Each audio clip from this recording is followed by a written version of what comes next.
Hey everyone, it's Adam here. I'm really excited today because today we're talking about WordPress. And one of the biggest questions I get from clients and people is what is the difference between WordPress.com and WordPress.org? And today, in a very short video, I want to answer that question. And I'm going to use it from a very high level perspective. We're not going to go into the details of how to use it or how to set it up, but I'm going to be talking about the core aspects that separate WordPress.com versus WordPress.org. So first we have WordPress.com.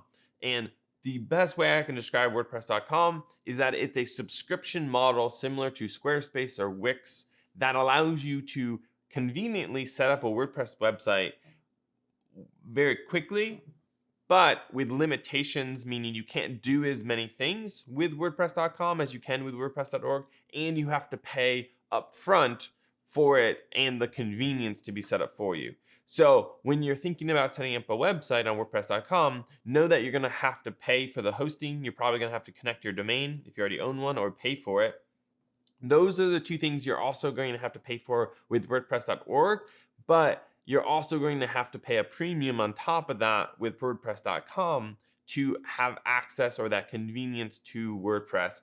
And you're going to be restricted based on tiers, like a blog tier, business tier, professional tier, and then e-commerce tier. So you're going to be paying more every single month if you go up those tiers, and there's going to be restrictions on what you can and can't do along the way. So that's WordPress.com.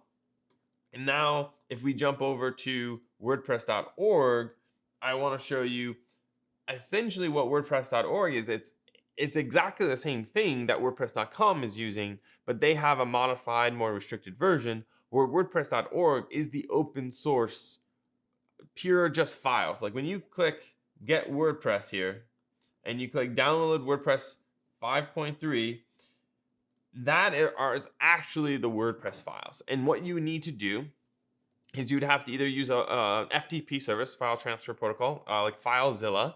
You would upload, you connect to your hosting or your server, and you would have to upload those files to the server, and then you would have unpack them, and then you would go into the domain or the hosting that you would have on your staging environment to connect it, and then you'd install it with like MySQL, set up your WordPress settings and all of that. So you have to connect it, set up the database, all of that information yourself, but innately this would be free and you can do anything you want with it. You can install WooCommerce and you'd be able to have an e-commerce element. You can install any plugins, either the ones that are in the repository or custom ones or premium ones that are not in the WordPress repository.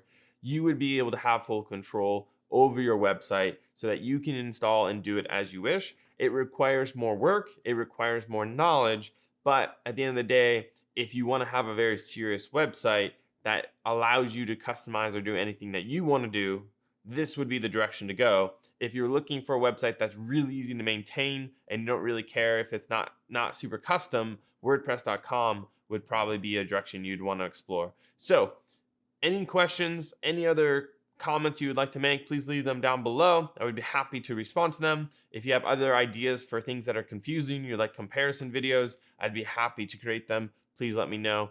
Thank you for watching, and remember to like, comment, and subscribe. We'll see you next time.